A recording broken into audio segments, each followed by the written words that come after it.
Good morning, all. First of all, a big thanks for making it on a Sunday morning. Myself, Sabrish, from AnalytixLabs. So I take care of admissions here. Most of you would have interacted with me. So quick heads up for this webinar. So the agenda is going to be, sure, you would have seen the topic, career in analytics and data science. We talk about the myths, uh, and the normally frequently asked questions. So how this is going to be, and we have a mixed crowd today. So we have a new batch starting next week. So we have few folks who have enrolled. So they are also part of this webinar, and also we have few other participants as well. So some ground rules. So since this being a webinar, so all your questions, the most frequently asked questions, will be answered throughout the sessions. So I would request you to kindly stay till the end, because if you stay till the end, whatever questions you have in your mind will be answered. But still, if you think your questions are not answered, then you can use the Q&A button in your screen and ask your question in detail. So I would request you to kindly stay till the end and ask your questions, and all your questions will be answered. So I would like to invite Mr. Sumit. He's our CEO of AnalytixLabs, over 16 years of experience. So he will take over the session from now on. Over to you, Sumit. Thank you. Thanks, Abrish. Good morning, everyone. Hope everyone had a great time over the festivals, doing good. So before we start, I'll quickly introduce myself and the team. Although Sabrish has already helped me in that. So hi again, I am Sumit, close to 16 years of experience in analytics and data science. Fortunately, I started my career in data science when in fact the term data science was not even coined. It used to be called analytics itself, business analytics. Now, during these 16 years, I got chance to work with variety of organizations. I started my career with Absolute Data. Then most of my tenure was with McKinsey, which gave me opportunity to work with variety of clients, different geographies across the globe. So one of the things I always try to do is share more practical insights about the domain rather than sticking to what we have in terms of textbooks or some concepts. The quest is to help you understand more practically in terms of the value it adds, how does this work for you or not, and what kind of role, what kind of job role will make sense for different type of people, and how you can see yourself growing. So these are some of the things where I definitely want to have very, very practical approach for real world understanding for you guys. Apart from me, in core team, I have my co-founders, Ankita and Chandra. So Ankita predominantly takes care of student operations, student success and placement. Chandra is involved on that content training delivery side and the certification side. Apart from three of us, we have team for career counseling, helping students to understand different options based on their profile and interest. Then admission and operations. Sabrish leads these functions, so he has already introduced himself. Then we have a team for training and student support, because usually during the training, there's a lot of support, hand-holding help students would need. And the final one, the certification and the placements, which I believe is the objective for most of us when we talk about learning data science. So that's briefly about me and the team. Now, there is some broad outline agenda we have for the session. However, we would be happy to cover as many questions you have, even if they are slightly going out of these topics, these discussion points. If there is something which we may not be able to cover it today, we would be connecting with you offline, one-to-one over a call. So your respective counseling team members can help you to schedule a call with me or other team members as needed. But broadly, we'll talk about why career in data science, why it is so sought after. Then what is data science? One, at an overall and simple level. Then third would be different types of data science or analytics, because as a term, data science and analytics is very broad. But if we have to understand its applications, we need to understand different types, and there are 5 different types of analytics or data science. The next point would be different types of multidisciplinary skills we have in data science. This is very important to understand because we get queries very often that, let's say, I am a fresher with non-tech background. Can I think of analytics as a career? Or sometimes we get people, we have mentioning 10 years of experience, but in, let's say, sales, 10 years of experience in business operations. Can we think of career in data science? So it's very important to understand that data science as a function, as a job role, is not one single skill. It needs multidisciplinary skills, and how people from different profiles, different backgrounds do value add. And then next point is related to the same, different job roles in data science, that based on your profile, what kind of job role you can target, let's say, to start your career, or at least for the initial years. It's very important to mention you may start your career with one type of role based on your profile, but eventually grow into different type of roles based on your interest and performance during the job. Then connected to that, what are the different certification courses we have? And then some student success stories, because as I mentioned, people have this inhibition coming from non-technical background, or I'm a fresher, or I'm a person with lots of prior experience. So we have some student success stories coming from arts background, coming from academics background, right? But how they started their career in analytics successfully, so that you can understand it's just how much determined you are and how much effort you are ready to put.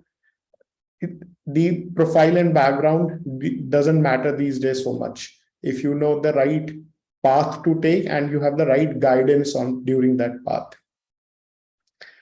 So starting with this, the first thing, why should we consider career in data science? So there are 3 dimensions to it. I see is important for any professional. So the first thing is, it's in high demand, which probably most of us already know about. But if we go as per Monster, which is the very popular job portal, not just in India, but in multiple countries, this year, this was the job role, data science or analytics, which was in maximum demand. And not surprisingly, even if we see the numbers from previous years or even in the coming years, we will not see a very different story. It has been a job role or a career option in high demand for many years now, and is expected to be like that. In fact, COVID has accelerated the adoption of digital or data-driven technologies. Hence, the demand for analytics professionals has gone even higher. If we go with NASSCOM's estimate based on a report, so NASSCOM is a very esteemed industry body of service and IT companies, technology companies in India. So there was a shortage of 16 lakhs digital professionals just in 2021. And considering this, even Government of India, with help of organizations like NASSCOM, is investing heavily in upskilling people in this domain. In fact, we have our flagship program, which we run in collaboration with NASCOM. We may talk about more on that. Some of you will already know about it as you are enrolled in that program. In fact, Government of India gives you incentive of 8,000 rupees on completing this program. So you can understand their estimate and how important it is to have these skills, even from government's point of view.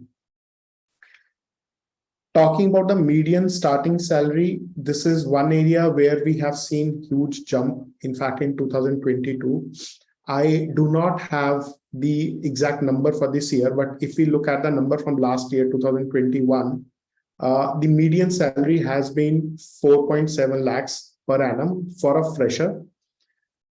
If I talk about fresher salary, we are in fact in process of updating our annual salary report, job report.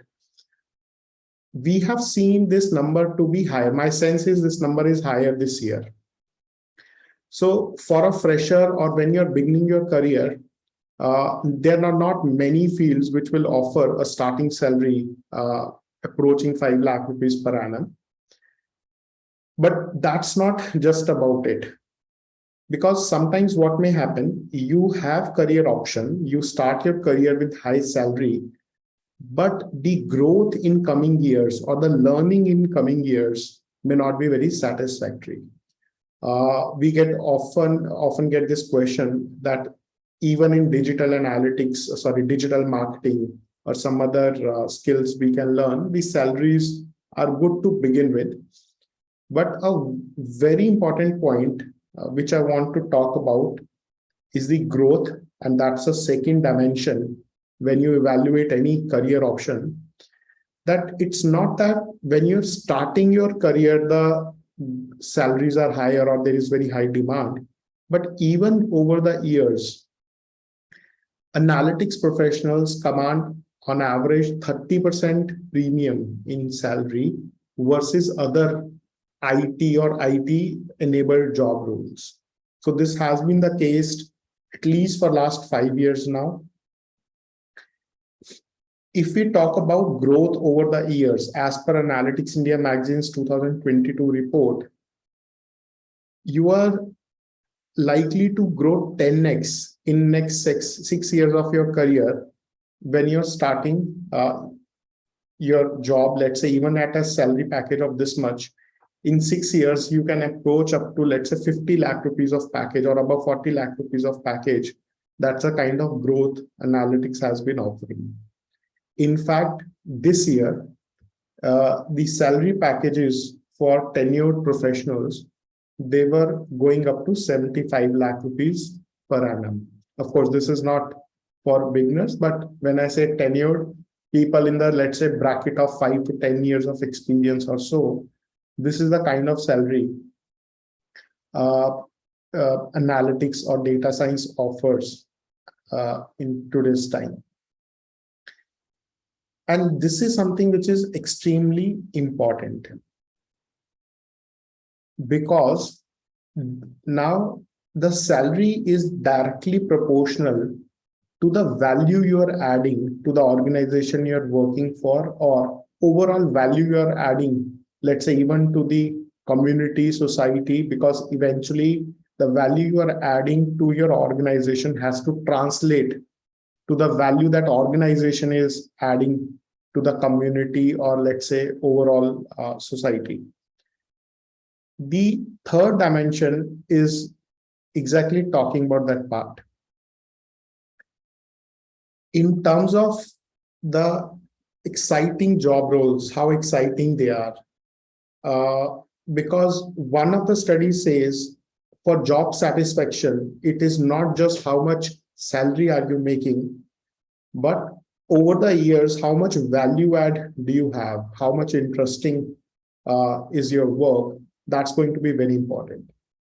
So way back in 2011, Harvard Business Review tagged data scientist as the sexiest job role of current century. And if you ask anyone who has started their job in analytics or data science, you would hardly see anyone leaving that field because the overall journey, not just in terms of salary, which we have already talked about, but even in terms of learning growth has been phenomenal. The job roles are techno-functional in nature. So even if you are from, let's say, IT background, non-IT background, you would have suitable job roles for you. So it's very popularly said that analytics sits at the intersection of technology and business functions. So it's not that you're working on the IT side, you may, based on your interest and profile, but you are always very close to the business in terms of value add you are creating and the kind of problems you are solving. So the impact of your work is typically very high.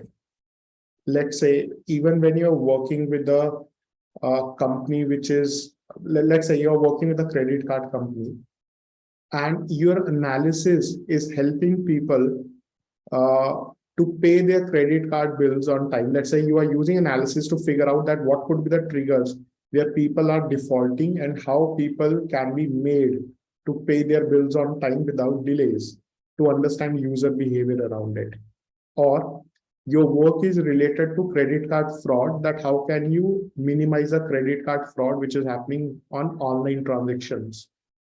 In all of these scenarios, the impact you would have, not just for your organization, but the customers of that organization, is going to be easily into millions of, hundreds of millions of dollars, depending on which type of company are you working for.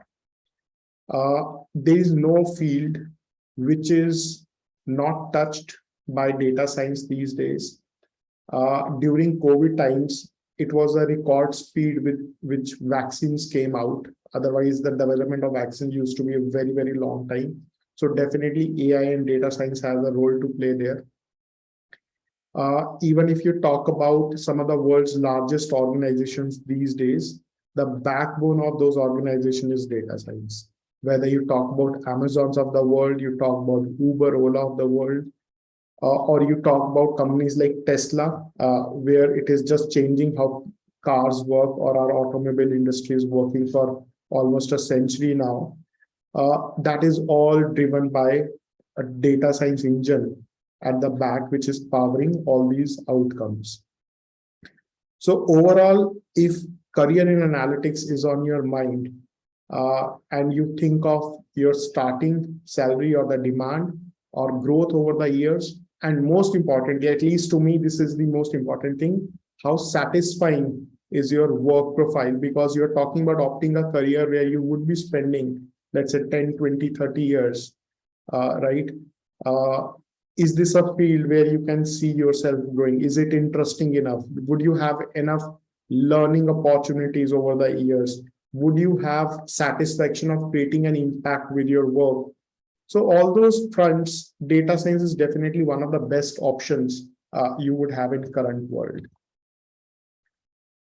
I'll just take a quick pause to see if we have any questions here.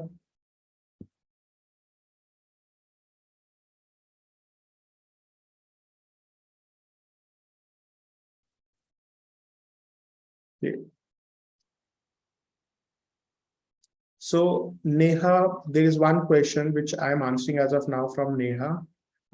Can I apply for data analytics job first and then switch to data science? Neha, absolutely. We'll talk more about this in detail. So allow me some time, but the simple answer to the question is yes. Okay. The next thing is now, in simple terms, what is data science? So there can be various definitions of it. There can be various textbook frameworks of it. I have shared a blog here. We have a very detailed blog on this for your understanding, but I would like to keep it simple and add few important things to highlight. So data science is about gaining insights into data, which is fine, we understand. To gain these insights, we analyze the data using computational methods, statistical analysis, data visualization, right?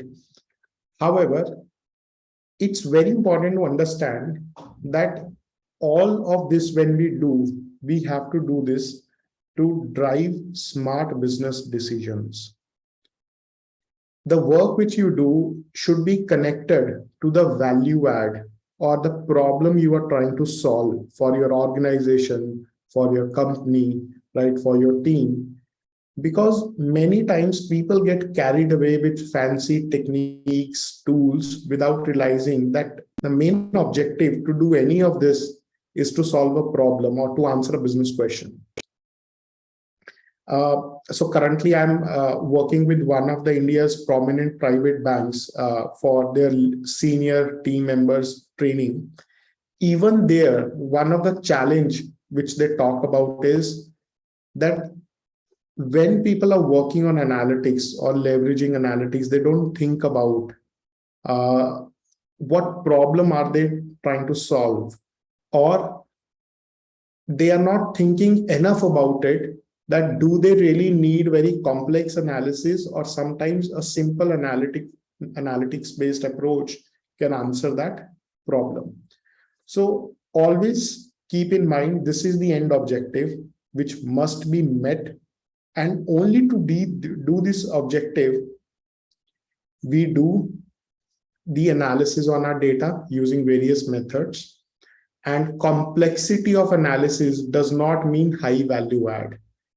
So it will be the type of problem you're trying to solve. It will be the type of data you have through which you would be solving that problem. Well, that will determine what kind of method you will use. But don't fall for a trap that you always have to use complex methods and complex techniques. The objective is to solve the problem effectively, and many times the problems can be solved with simpler approach. So this is something which you should always keep in mind. As I said, begin with end in the mind. What are you trying to achieve? Are you trying to find out the ways to improve customer satisfaction? Are you trying out to find out ways that how a customer request, which as of now takes 5 business days, can be solved in 2 business days, right? Are you trying to work on a problem where you are trying to stop or minimize credit card frauds, insurance frauds? So what is your end objective? That will be very important when we do all of this. So in some simple terms, the idea is to gain insights into the data through computation, statistics, and visualization, with an objective to drive or guide smart business decisions. Please feel free to refer to this blog for more detailed information on this, right? I would want to add one level of information here in addition to this, that data science is also a process. When we work on any analytics project, there is a process behind it. This process has these 5 main steps. Right now, I'll just give you an idea about these steps with an overview. But of course, when you learn data science, when you learn analytics, you will be essentially going in depth of each of these steps or each of these processes. So first thing is obtaining the data. So based on our business problem, we gather the data from relevant sources. So these days, with the technological evolution, there are multiple data sources from which we can get the data. Often the data we get from these sources is in raw format, is something we cannot directly use for analysis. So there comes the data scrubbing. We basically clean the data, format the data, which can be understood by machines, which can be used in the different kind of analytics models or data science models. The third stage is exploring the data. So once we have got the data which is cleaned now, we also want to understand what type of information we have in the data. We would have already got some idea about the data, but what are the different patterns in the data? What are the trends? Sometimes at this stage, we may realize that, okay, the data we have, some part of that data is not useful. Do we need to find more data to answer our problem, to solve our problem? Or which of the data which we have will be useful, and or how it will be useful? So all those things we will understand once we move to this stage. And very often this is also called exploratory analysis. Essentially, the analysis we are doing to explore the data, to understand the data better. After this, we move to modeling. It could be a simple data analytics model. It could be a statistical model. It could be a machine learning model, depending on the problem. Again, our approach will be determined. So under modeling, there are actually multiple steps you will learn as part of the course. Here we are just looking at the overview of it, but within model, you will see there are 3-4 different steps in itself, because sometimes we build the model and that model may not be useful, or that model may be useful, but with some limitation. So all those things are done iteratively here, understood how we will be consuming the analytics output we have got, interpreting the model or the results we have got, that what is our data, what is our output telling us? Is it useful for the business? Or if we have to change the model, or how to put the results we have got in practical use. So sometimes you get the results, but they may not make practical sense, or the business may not have that kind of resources or sophistication to implement those results. So that's why in the previous slide also I mentioned that always begin with end in the mind, that what are you trying to do and how will you achieve that will determine your overall approach. But in short, data science is not a magic wand. There are different steps involved in it. And broadly, those steps are related to obtaining the data, scrubbing the data, exploring the data, then putting that data to model or any other kind of different analytics methods, and then interpreting and implementing that model or the output. Again, this is a simpler version, an overview to help you understand. For more details, there is another resource I have shared with you. There is a blog, which I would suggest you guys go through for more detailed and in-depth understanding. We have a couple of pointers in chat. Let me see if any questions are there. Any questions, guys, on this slide?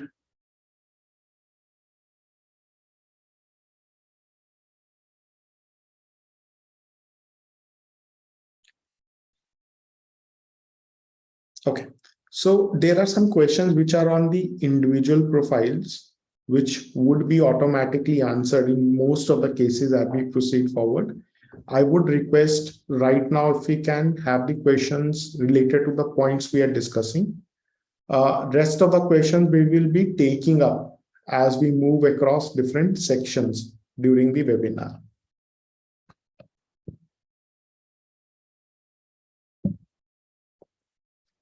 Okay. The next thing is to understand what are the different types of analytics. I would clarify one thing here, why this is important to understand. Because as you would understand the different stages of analytics when we go from, let's say, basic to advanced, the organizations also chart out the same journey. Let's say today, a very advanced organization like, let's say, Amazon, Flipkart, or for that matter, Uber, right, which are all technology-based companies, might be using this form of analytics, right? But their journey starts from the very basics one, which is descriptive analytics. And same thing is true for you as a professional, as a learner, as an aspirant, that when you start learning data science, you will also go through the same set of stages. Or even when you are, let's say, working on a project or you're starting your job, your responsibilities will also evolve in similar fashion as the 5 stages of analytics we will talk about. So let's understand them in detail. It's going to be very important from various aspects. The first stage of analytics is descriptive analytics. And another common name you would see here is uh, business intelligence, right? BI, reporting analytics. So people use different terms for this. Descriptive is another term which is very popular and easy to understand, because as a name suggests, descriptive, the idea is to describe what has happened in the past or provide insights based on the past information or the historical data we have. In this stage of analytics, we usually use standard report generations. We may use basic tools like Excel, SQL, right? Or data visualization tools like Power BI, Tableau, okay, right? Let's take one example here, and we'll actually try to carry forward that example across all different stages of analytics. So maybe some example which we all understand, online shopping, right? Everyone, most of us, I am sure, would be doing online shoppings, less or more. That's a different thing. So let's say there is an e-commerce player. They want to understand that in last 3 years, how much laptops have they sold? So they want to understand how the demand of laptops have changed over next 3 years. So in this kind of analysis, what they are supposed to do, analyze, summarize the data from past 3 years, right? And this may not really need any statistical analytics or advanced tools techniques, but some simple averages, sum, total, etc., using simple tools like Excel, SQL, depending on the size of the data, can give them this answer. Now, the topic which I've talked about, the example I've talked about is very, very simple. The same example can be actually a little more complex. Let's say now the question is, how has been the demand or how many laptops we have sold in last 3 years across metro cities versus rest of the India, or tier 1 cities versus tier 2 cities, right? Or there could be another question. What was the mode of payment? Was it cash on delivery? Was it credit card? What is net banking? How did the people pay when they bought these laptops? So the nature of the question is such that we have to analyze past data only, right? And we may not need, again, as I mentioned, very complex method or tool, but depending on the level of insight we want or the type of questions we have asked, it may change. The next stage of analysis is diagnostic. So in previous stage, it has helped us to understand what has happened. So this is about what. Okay.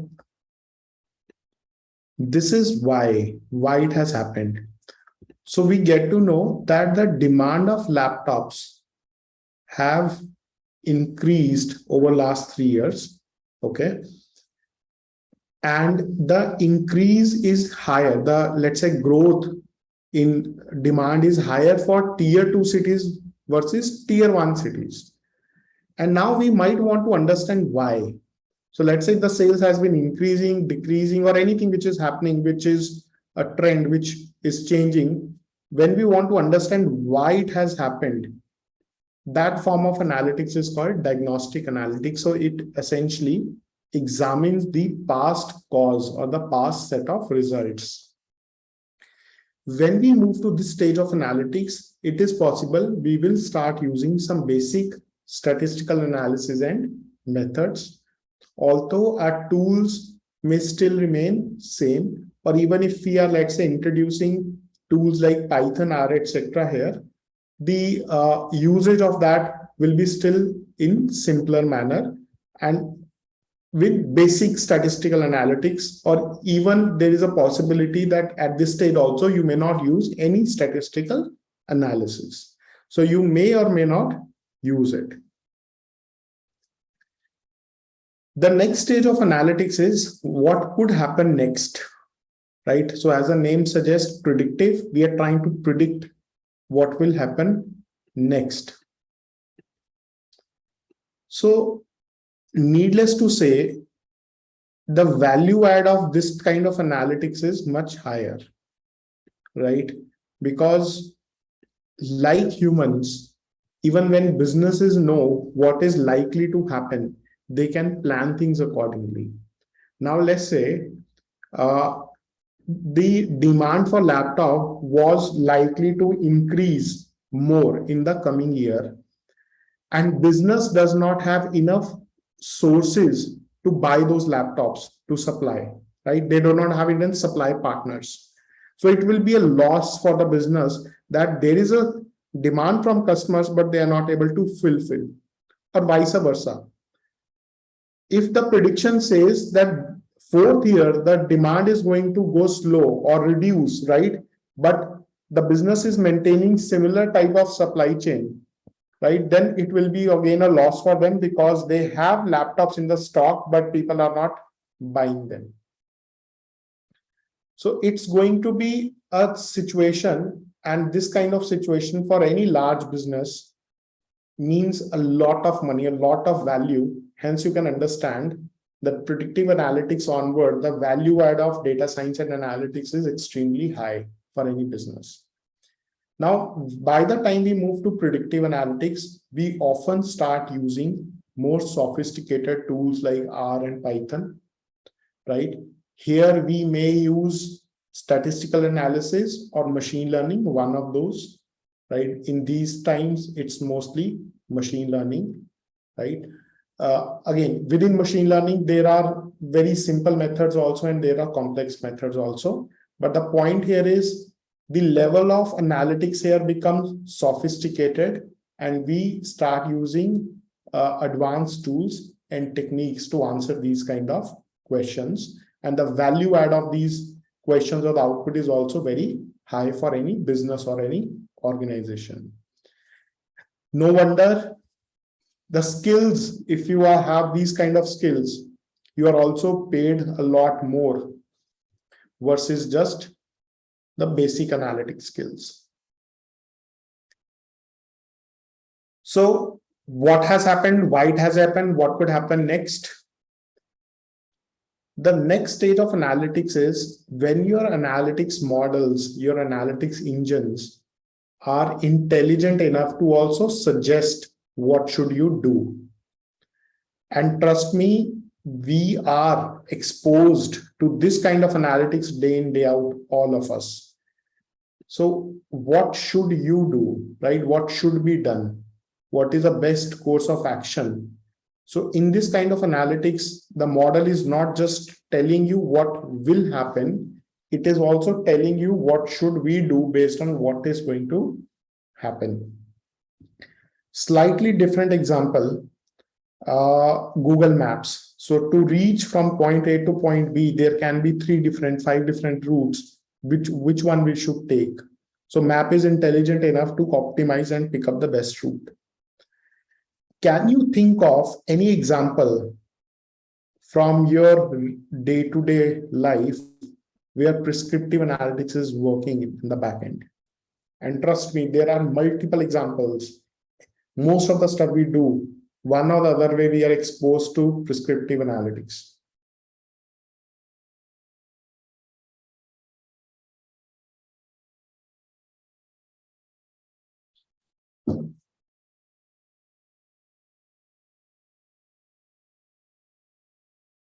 Yes, anyone? Exactly. That's one very apt example. Harish has an answer, which is Amazon product recommendation. right? So when you go to Amazon, you are searching for things, or sometimes even before you search for things based on your past search pattern or what people like you, your gender, your age, your buying behavior, your location are buying, you will see those suggestions. So let's say if there is a customer in India and during Diwali days, 3 4 days before Diwali, they are opening Amazon, it's very likely they will see many recommendations which is based on the uh, Diwali buying patterns. Another scenario, YouTube, based on what you like or what kind of videos you watch, there are many scenarios where the predictions or the suggestions by YouTube are so much on the spot, you would actually likely to listen or go with their suggestions, right? Another example, Facebook. My Facebook feed will be different from my friend's Facebook feed or Instagram or any social media platform. So based on my behavior, what kind of content I consume, I like, I watch, I spend my time on, my feed or the content which is shown to me by these social media platforms is also different. So this is all prescriptive analytics. So day in, day out, different forms, different scenarios, we are all exposed to. Some of the organizations are very well known for their algorithms.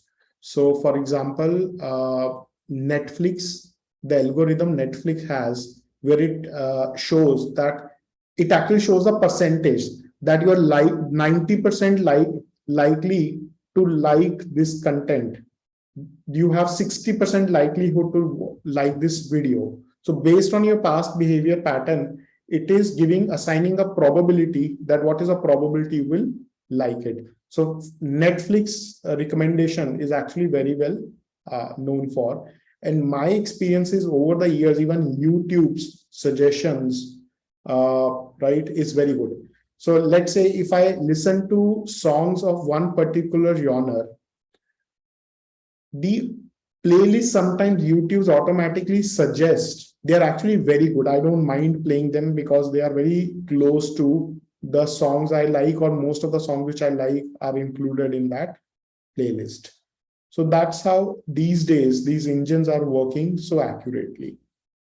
Needless to say, in prescriptive, the complexity or the advancement of techniques will also increase. Then the last one is cognitive, and another name for ease of understanding, if we want, not a very purist approach, but you can also call it AI or artificial intelligence based solutions. So machines here learn automatically, okay, take decisions on its own. So they are able to understand what is going on, find out the complex patterns through the algorithms, and also take actions. Let's start from simpler examples. Chatbots. Most of the time, when you interact with any organizations these days online, let's say it is a bank where you are trying to change your password. Many times these days, banks have WhatsApp chatbots where things like changing password, getting your statement, bank statement, right, or dues, all that is possible using an intelligent chatbot. Trust me, the stat says more than 90% of the businesses are relying upon chatbots for simple business operations. Sometimes you will realize it, sometimes you will not even realize it. Next level of example could be smart assistants like Alexa, Siri, right? Even Google has a smart assistant. Apologies, I don't remember the name. But a couple of years back, Sundar Pichai, in fact, had a demonstration, live demonstration, where that Google chatbot was able to book a appointment in a saloon automatically based on the availability at the saloon and what is available in the calendar. It could very much talk like a human being, find out and fix the appointment, right? That's all cognitive analytics. So machines are able to understand what's going on and take decisions based on that. The another example, which probably should be on many people's mind already, Tesla cars, or for that matter, autonomous driving cars. In India, now we also have cars in not very expensive segment, let's say Mahindra XUV, or for example, Hyundai has released and launched a new car, Tucson, where they have level 2 autonomous driving, which means car can detect that if you're going out of lane by mistake or carelessness, car can automatically steer you back to the lane. So it actually self corrects the uh, steering. If we talk about Tesla, those are so advanced, they can automatically change the lanes also. Let's say you're driving on a highway, rather than going with human judgment, if you want car to automatically see the traffic and change a lane, car can do that all autonomously. So that's another level which would qualify into cognitive analytics or AI based applications. And trust me, the progress you will see in this side in coming years will be much more faster now, because of the computation power is increasing. There is a possibility in coming years we will start seeing quantum computing. All this ability which machines have will be mind blowing actually. That's maybe for some other day, some other topic. Within AI, we have different stages. There's one stage which is working in theory, and in few years we might see in practical that AI should be able to perform art, make music, compose music, right, or paint like a human being. And there are some proof of concepts already going on, but that's a level of advancement we are seeing. Kishore, I'm not sure if I understood your question properly. Uh, but do you mean to say, if the question is that is Tesla cars are they are also running algorithms at the back end? Yes. So they are all machine learning based, AI based algorithms, and these algorithms are pre-trained. But essentially, what we're talking about is analytics only. Pradeep, yeah, just seeing your comment right now, you're absolutely right. DDoS attack, dynamic attack detection in banks is an example of cognitive, where automatically it can detect whether this is attack a threat and it can block it. There's another question from Kishore. So Kishore, I can give you a ballpark number. I do not remember the exact. In our flagship course like DS360, Data Science 360, which we do with NASCOM, I think we cover close to 10, 12 different algorithms and methods. But the idea is once you have done that much and tomorrow you need to pick up or apply another method in your job, you already know stuff so much. You can, with basic understanding about the new algorithm, with some basic guidance on it, you will be able to do it themselves. So new algorithms and techniques will always keep coming. It's not that how many you know and then you're stuck with those many only. No. The idea is when once you know so much, automatically the next set of algorithms you will be able to adopt and implement. Okay. So guys, before we move next, there is a small poll which we would want to do is, in fact, what we can do is, if there are any questions, okay, so there is a poll on the screen. Please take out 2-3 minutes to fill this poll, and then we can also use this as 5 minutes for a quick break, and then we'll resume in at 12 o'clock. So it's 11:55 by my watch. We'll resume just at 12 o'clock. Please fill this poll in the meantime.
Okay, I think we can resume now. There is one question from Saurabh. Uh, is DSA important in this? So, Saurabh, DSA is not very important in this, in sense, let's say if we talk about how important it is in uh, software engineering or development areas. However, it is going to be beneficial if you know DSA, and especially when you talk about roles like data engineering, AI engineering, etc. There, DSA is very important to know, right?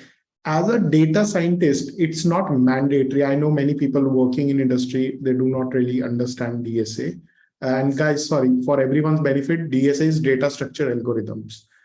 However, when we do this course, we do talk about data structure. So we spend a class or two on basic data structure. So that is important, but it's not mandatory that you have a very detailed understanding about DSA. But if you know it, it will be great. So basic data structures we do cover as part of the course itself. Okay, guys, any other questions what we have on the screen? Prince, very valid point. So Prince has a point, isn't prescriptive is somewhat dependent on descriptive. He means to say based on the behavior or the patterns which has happened in past, right? The machine will give suggestions. So Prince, absolutely. So let me clarify one thing, which I indirectly mentioned in the beginning. We cannot do predictive without descriptive, because to understand the past pattern in the data or the relationships in the variables or what is going on in the pattern, predictive cannot predict. The predictions are happening based on the patterns only, past patterns, right? Similarly for prescriptive, machine is understanding that pattern, right? Predicting and then also suggesting. So in short, yes, without descriptive, prescriptive cannot work. In fact, when we prepare the data to do prescriptive or predictive analytics, it involves a lot of descriptive. So the kind of data you feed into this, it's the same data you would need for descriptive also.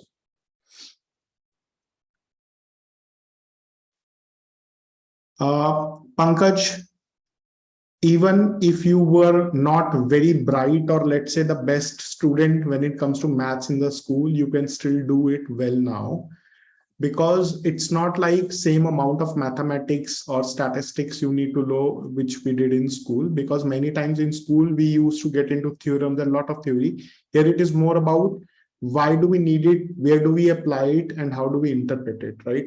So that much part it is covered in the course.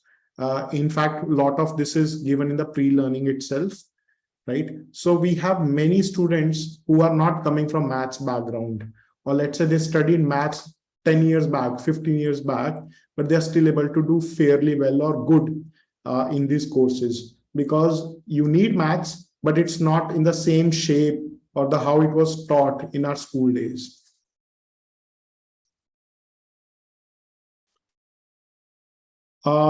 No.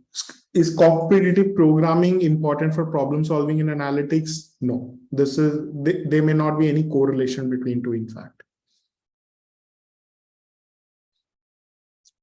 Guys, the next question which I have, the next section which I have will answer many of the questions which I already have on the screen related to individual profiles and all that.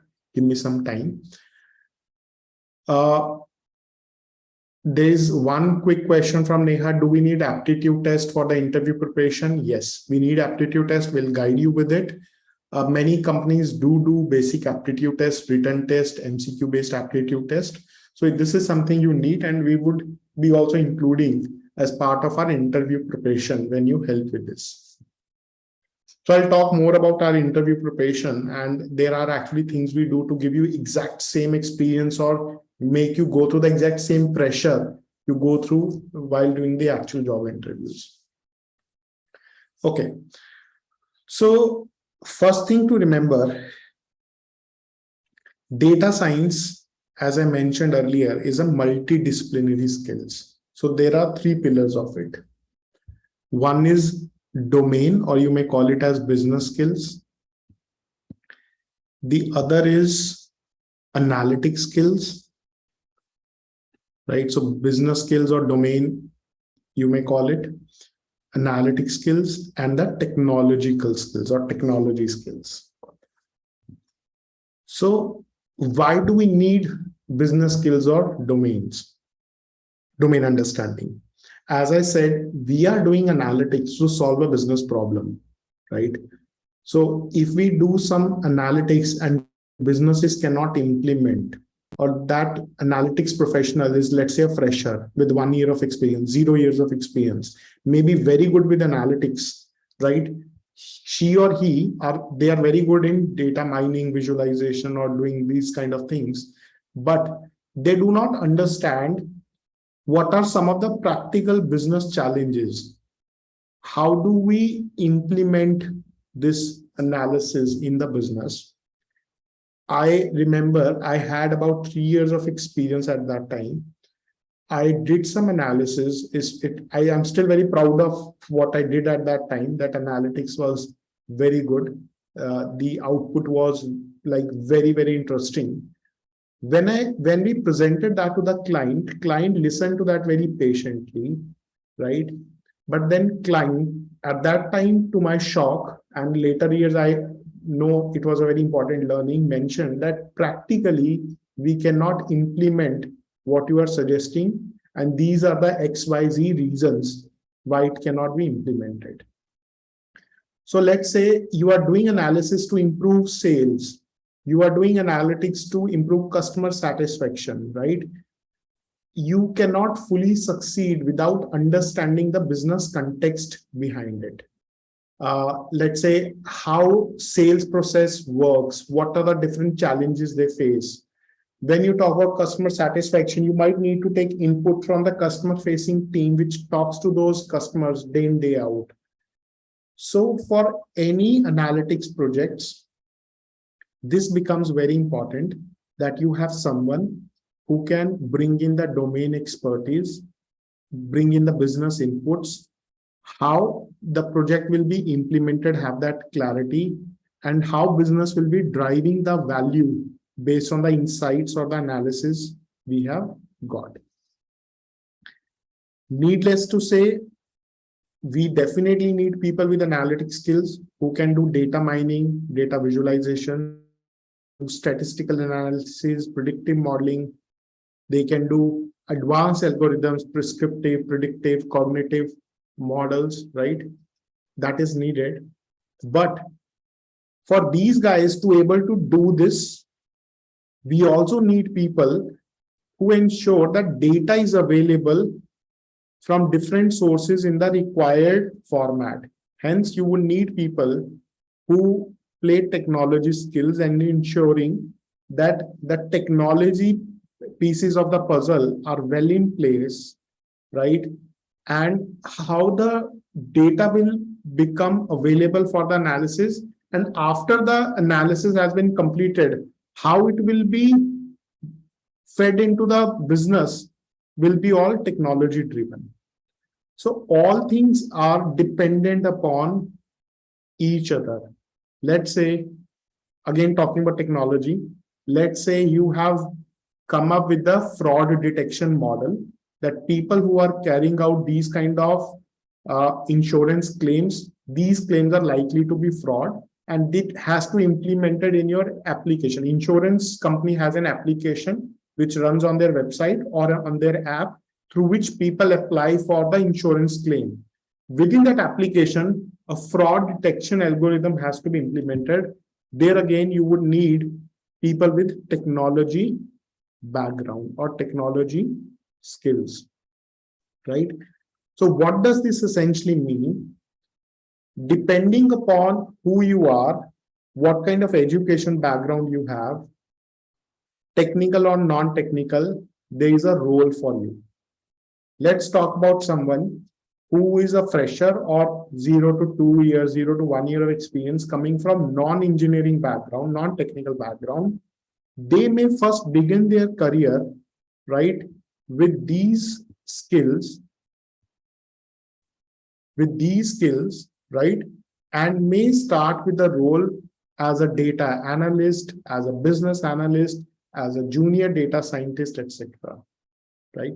And as you progress, you may evolve into a role of a full-fledged data scientist.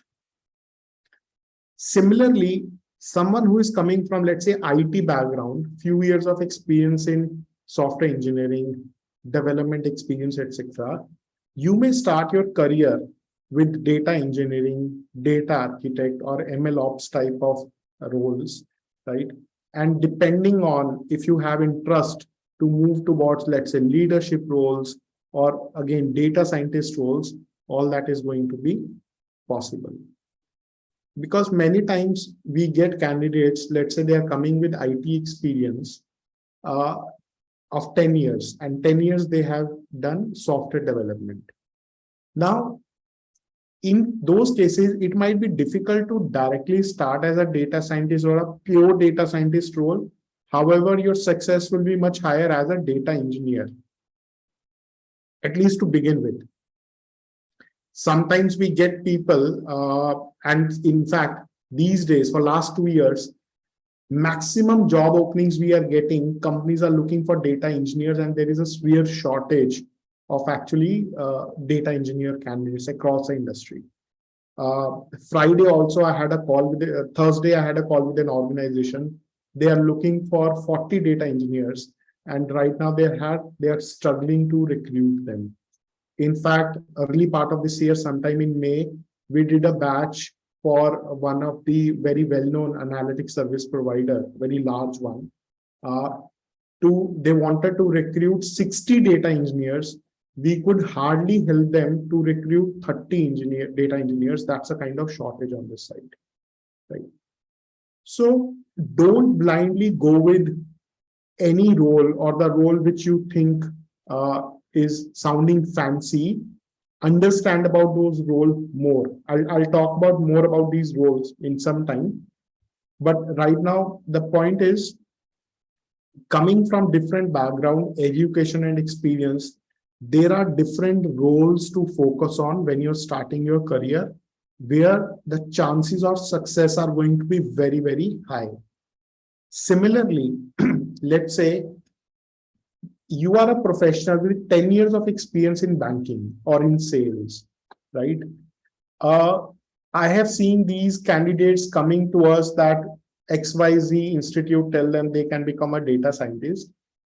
Yes, you want to become a data scientist, there is a good possibility for that. But in the beginning, it will be difficult that after 15 years of experience, if you want to start as an individual contributing role as a data scientist, you might want to first focus on these kind of roles, analytics consultant, or someone who understands, let's say, banking domain very well, now knows how analytics can be implemented or leveraged to improve the business performance across different functions, right?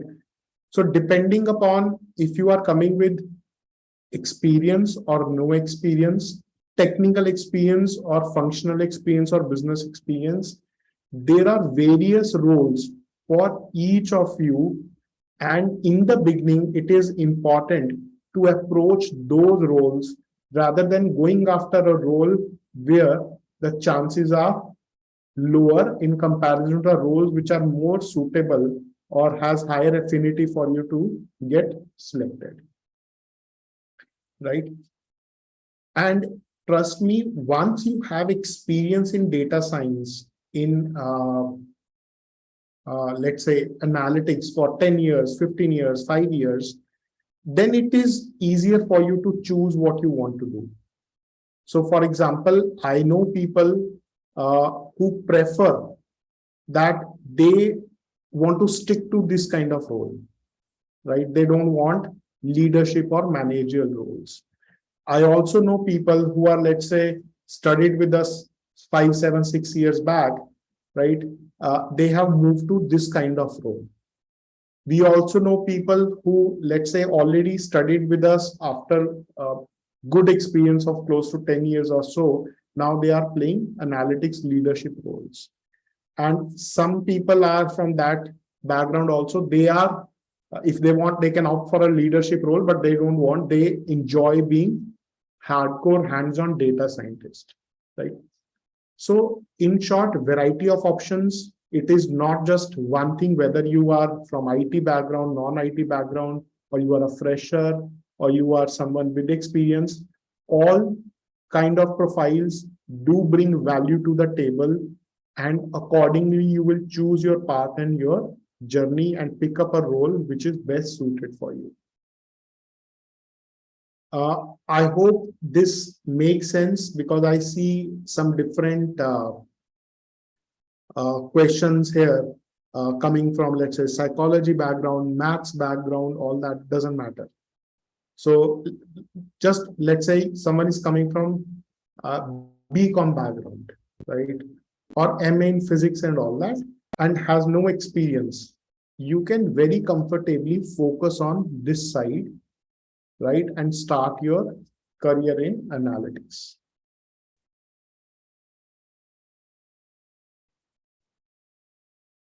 I hope you get some clarity on this. Any particular questions, guys? Not for individual profiles, but any general questions you want to ask here?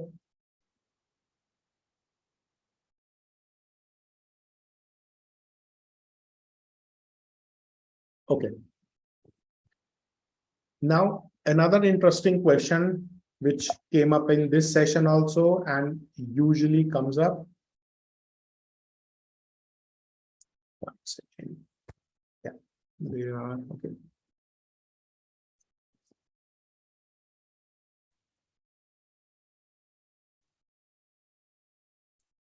Prashant, broadly, yes, but there could be some situations where in some backgrounds we may feel that it may not be worth after, let's say, 15 years of experience, it may not work, right?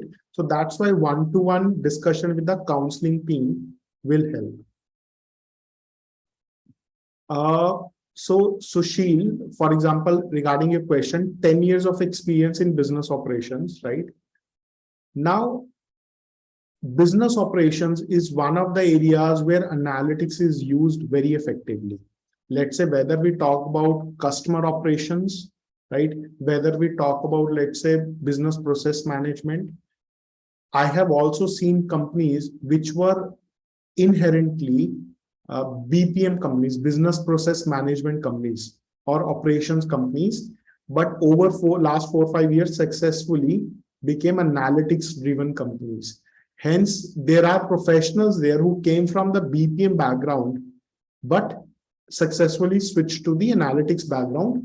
Only thing is, in those cases, it will be this kind of role which will make more sense, right? Where you may not do hands-on data science modeling, but you know that for this kind of issues, this is the kind of analysis which should be done or can be done. So you will work along with your team and the client to solve the problems using analytics in the business operations.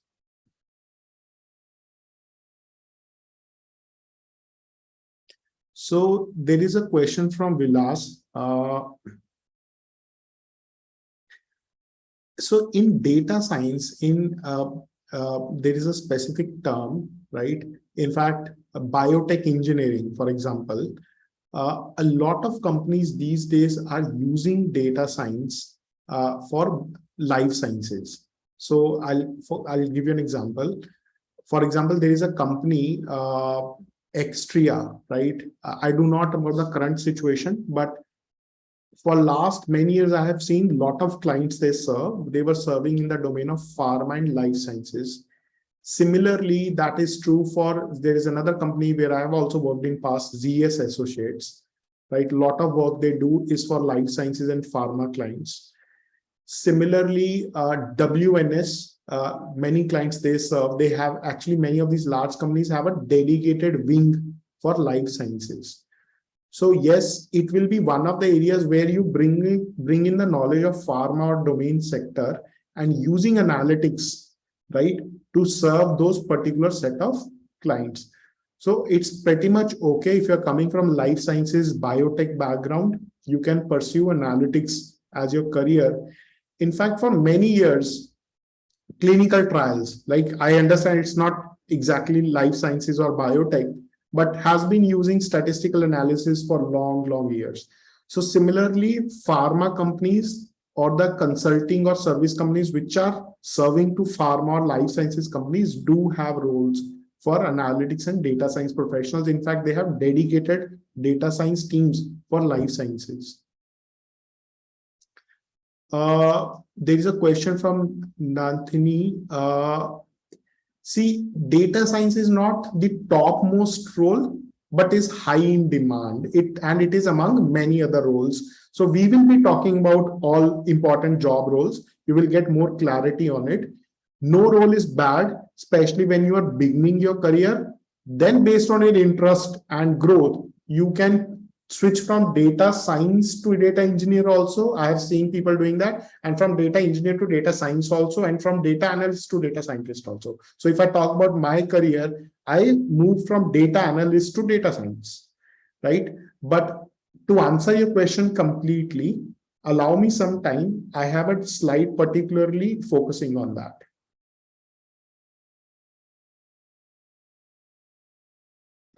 Prashant, yes, there could be some companies which are very specific that they prefer, let's say, MHC maths background or engineering background. So let's say out of 10, there might be 5, 6 such companies.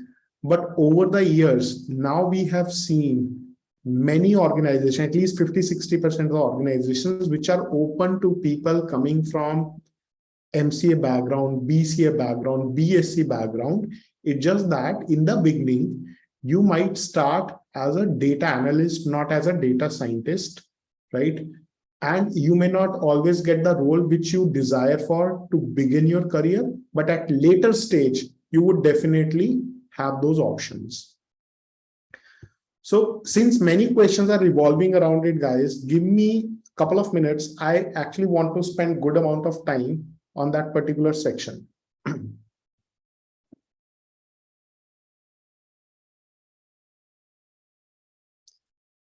So first, to answer this question related to the programming, right? Do we need programming? Do we need statistics? How much maths we need? I've answered this question earlier also, but my most favorite definition is this, or a quote by Josh Blumenstock.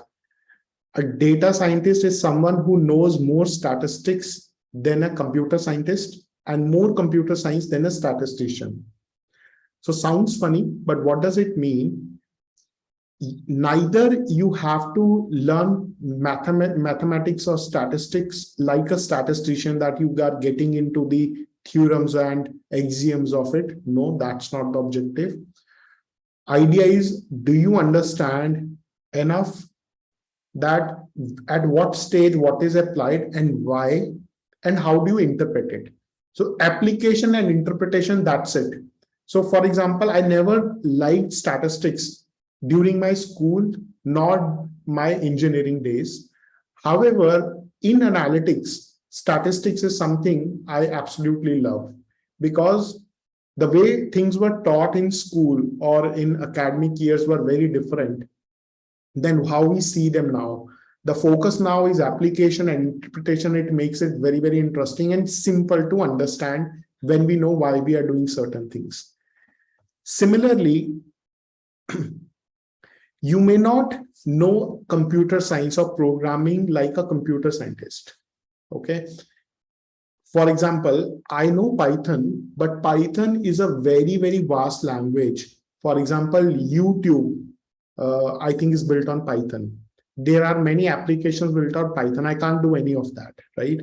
But I can use Python to obtain the data, extract the data, analyze the data, use it for modeling.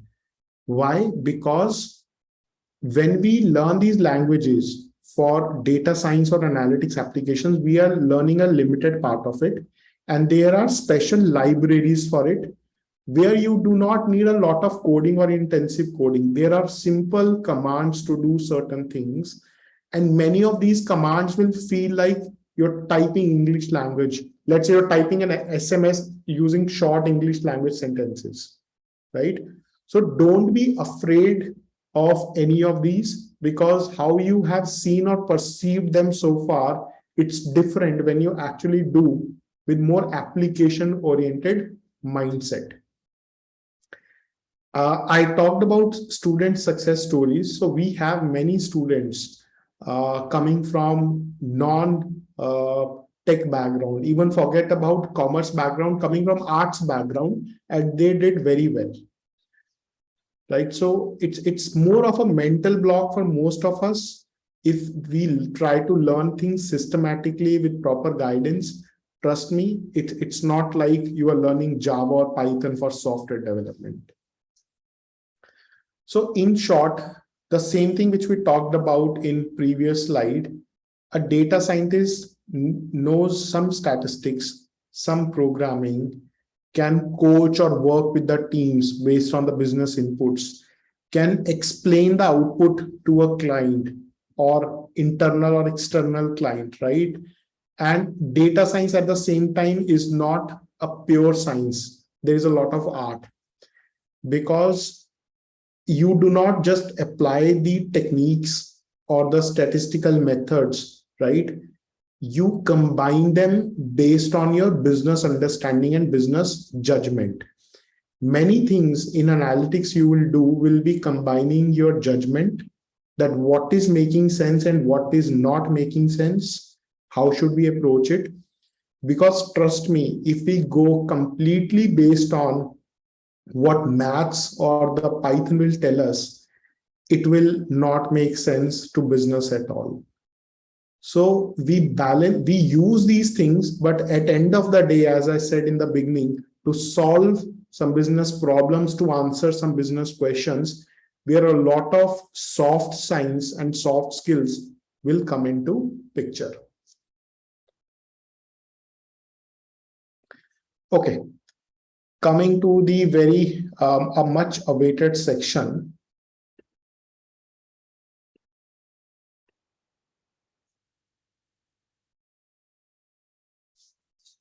I'm skipping one part. We have already talked about it. I will come to it if needed to answer certain questions, but we'll talk about it during the training at later stage. So in analytics, and if we talk about the current job market, there are 4 broad job roles. One is data engineering, right? So why do we need this? So let's understand it. Any organization these days gets data from multiple sources.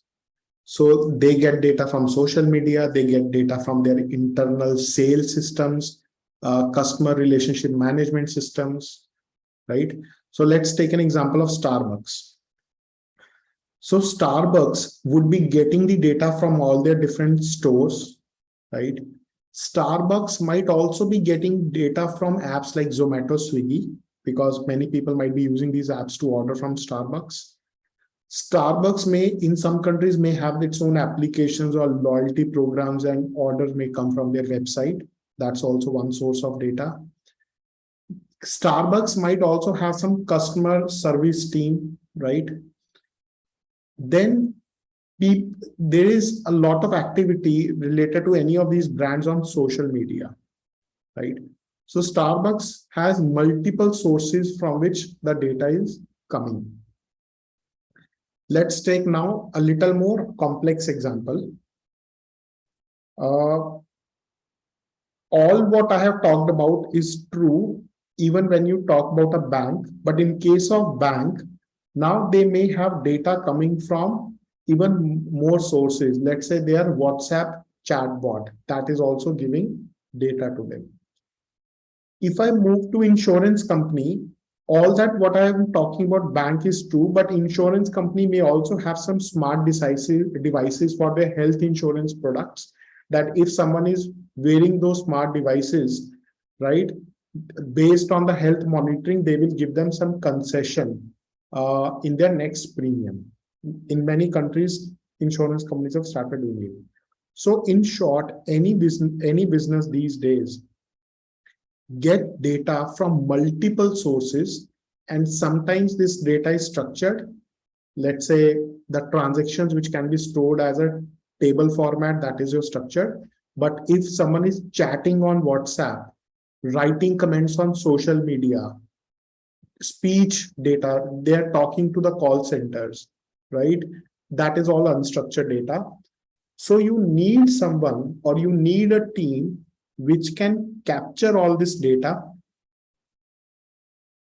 integrate it, and organize it so that it can be used for analysis. So simple thing to remember is, when data is coming from all different type of sources in different forms and shapes, as we discussed, it cannot be directly used for analysis. So there is a team which specializes in capturing this data, combining and integrating this data, and organizing this data. Okay.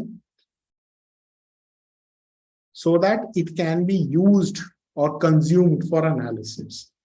These people often work with data lakes, warehouse, right? There is a process called ETL, data extraction, data transformation, data loading, right? This job role is actually very much in demand, because without this, if you think, nothing can work. So if you are coming from a background of engineering, technology, software development, database development, I highly suggest to think about this as a career option. Trust me, this is one of the highest paying job roles these days, equivalent to your data scientist or AI engineer job roles. We have seen situations, companies are paying more salary to data engineers than to data scientists. But point to be noted is, it's not that everyone has to be data engineer, or like the way I say, not everyone has to be a data scientist, right? But if profile is suitable for you, you should think about it, give it a thought. The next role is of a data analyst. Once data is ready, this person is responsible for collecting the data from these set sources, processing that data. Munging is basically data manipulation, preparation, visualizing the data, creating analytics or statistical reports, right? Or maybe creating presentations which can be shared with the internal or external clients. So data analyst job role, I think, is easiest to understand, right? When we move to data scientists, so data scientists would do all what a data analyst would do. But there are going to be few responsibilities which are going to be specifically applicable for data scientists. For example, machine learning models, they may work more on predictive modeling and machine learning models, right?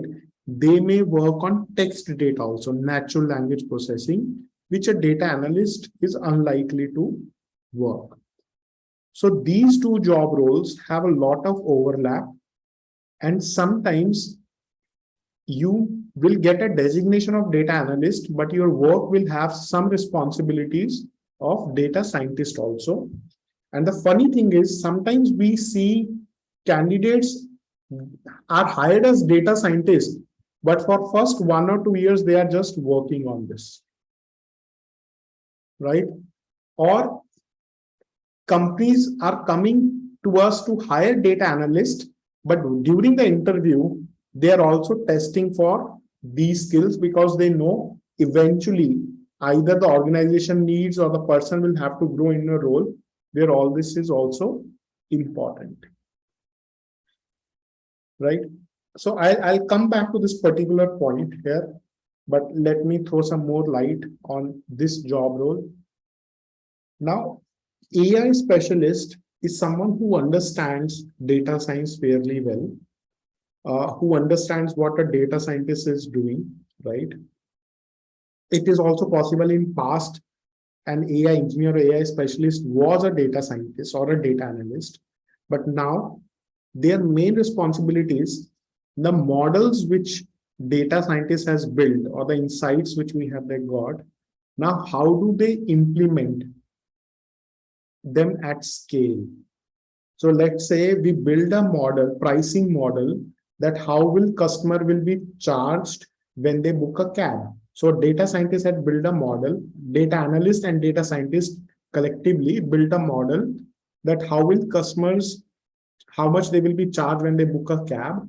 But now when that model has to be put into an app, which a consumer will use, and this app will be running on the backend cloud, that will be responsibility of this guy, or maybe with some help of this guy, right?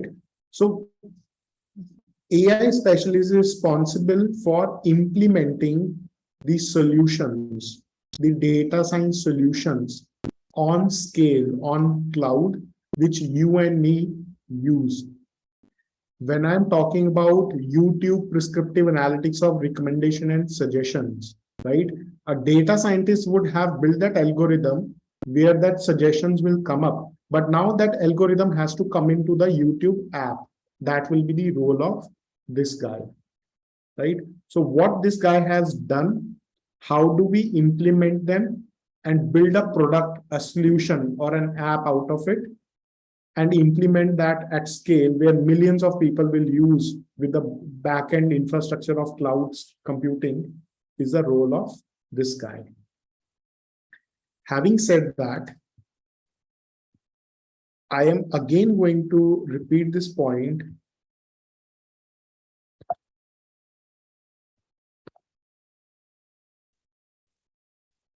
Some companies would have different teams. Let's say if I talk about large organizations, they would have separate teams to do this. So when I say large organization, think of, let's say, an organization like Amazon, which is a very big organization. They would have a separate team to do all of this, right?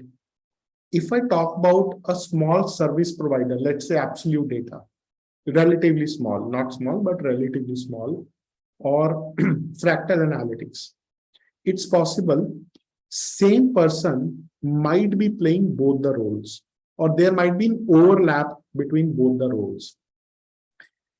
For example, most of my projects I worked on during my first 5 years, I was playing both these roles,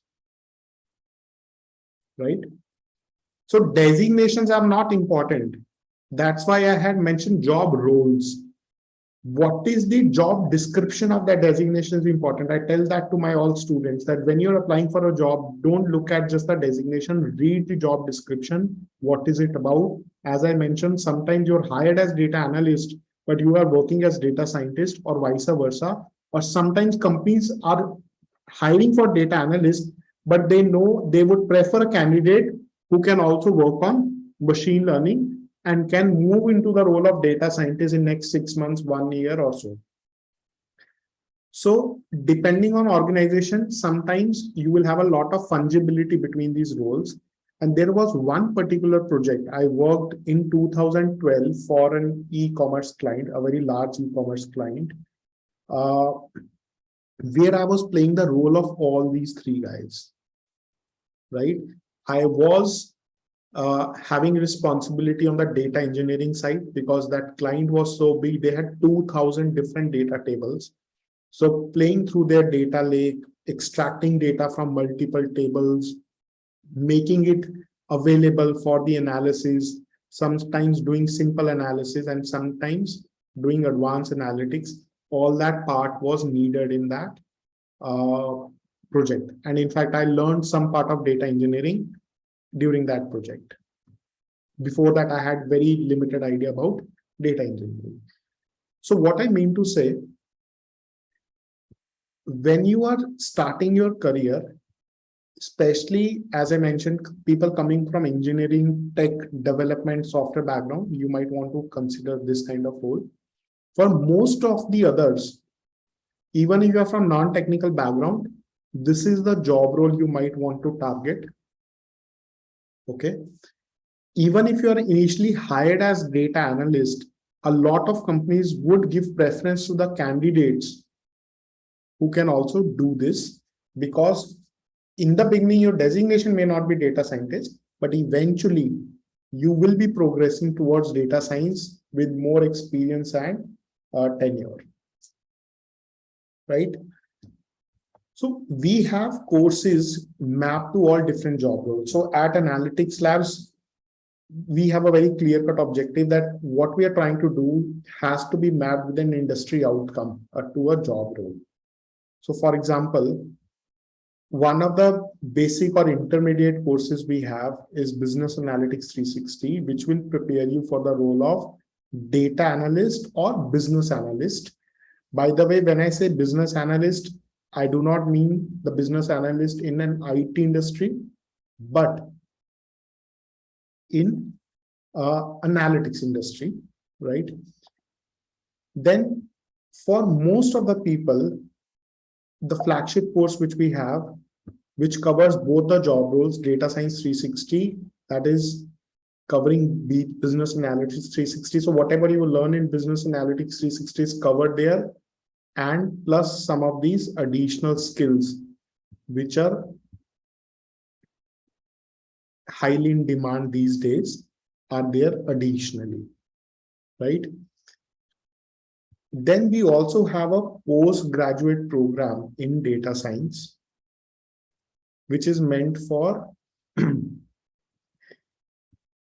all different type of roles which we have mentioned here. But the idea is you may still be starting your career with one of these job roles, and in all probabilities, with first three, in all probabilities, your career will start either as a data engineer, data analyst, and data scientist, gradually or later on moving as an AI specialist.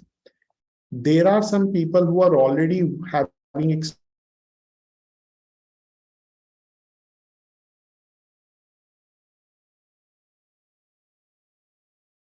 talking about, this is the most popular ones which works for most of the people. In addition to this, we have more, but the idea is for almost everyone, this is something which would work. Now, after spending time on this, I would expect some doubts, some confusion, some questions on this. So I'll take a pause and I would love to answer your questions first on this particular topic.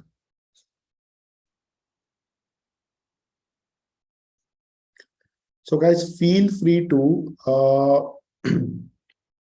ping your questions in the Q&A. In the meantime, I have a question from Neha. Do we need to revise statistics portion from class 9 to 12? Neha, yes, but that doesn't mean that you need to go back to your 9th and 12th books. It will be lovely if you can do, but the course content which we have automatically takes care of it. So what you need from there, we will be covering that as part of the course itself. Right? Okay.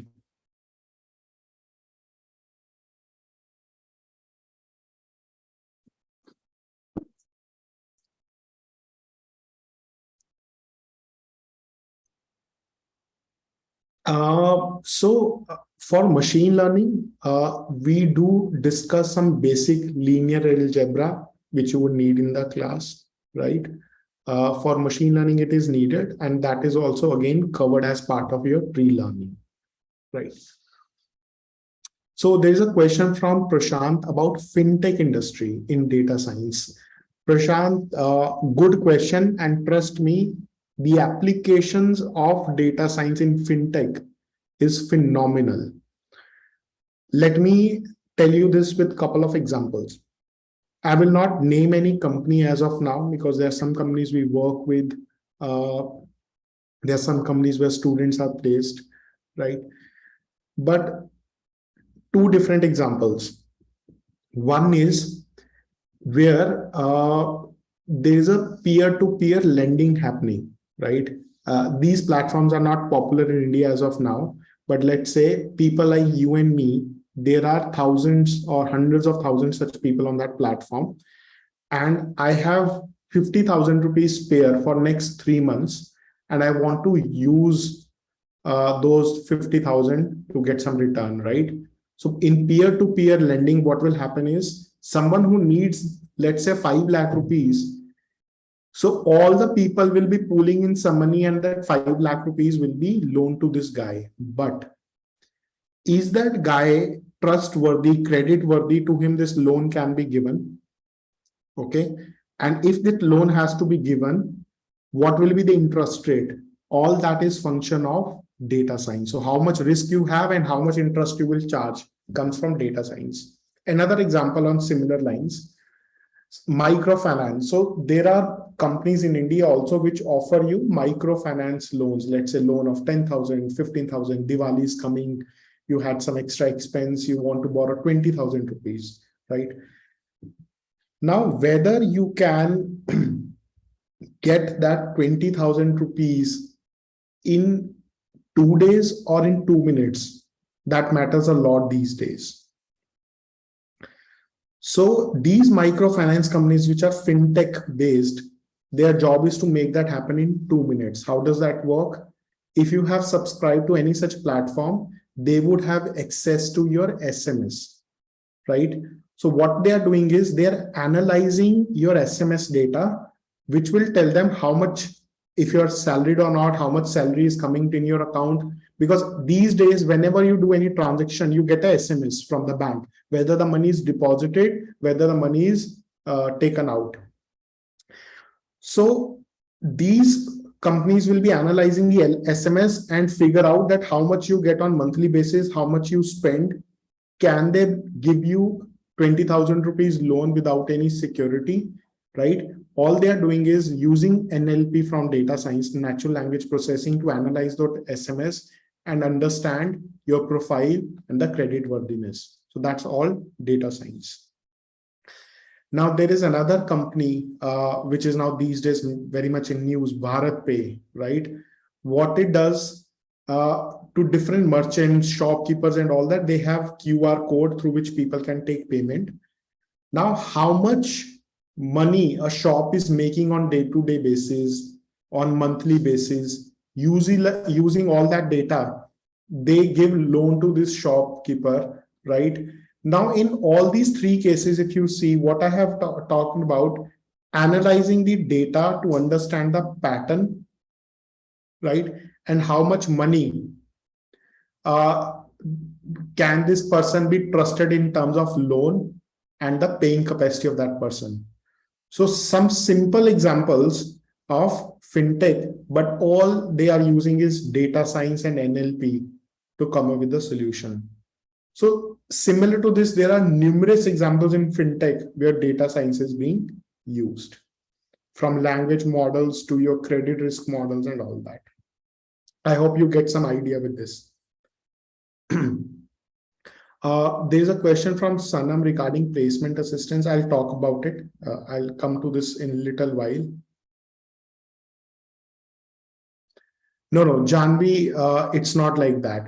We get many fresher students who are hired as a data analyst as a fresher, right? So when I talk about student success stories, there are many people who are coming from fresher background. In fact, counseling team can also share a lot of video testimonials. There are a number of testimonials we have, but we even video testimonials from freshers background, right? So just to answer all the questions related to this, right? So Nikunj was working as an assistant professor, I think for 5-7 years when he started this, right? Karthik was working, I think, in a IT field, before switching to data analyst, right? Similarly, for Sandeep, he was working in a totally a different background, and the hike he got is 160%.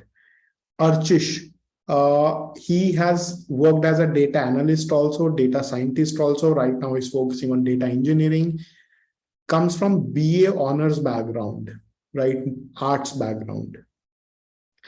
Vandana, she comes from a previous work experience, but she had a career break, right?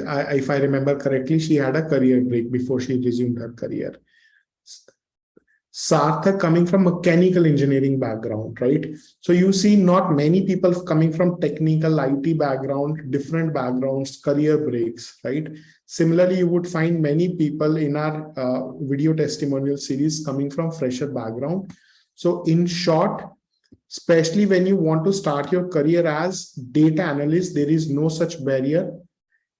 Starting your career as AI specialist, there could be some barrier that some experience is needed, right? But especially for the beginner roles, there is no such thing.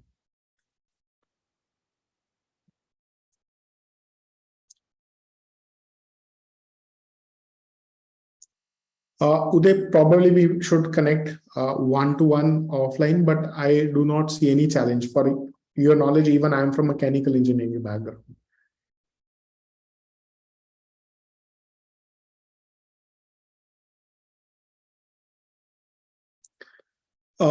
Ganesh, this is a specific kind of challenge that the designation says data analyst, but the work is more like data entry. So we can definitely help or guide our students how to overcome this kind of situation. So this is how you approach a job change, what questions you ask them before applying or after applying, right? So all you need is a proper process in terms of how do you apply for jobs and prepare for jobs, and then take a call accordingly.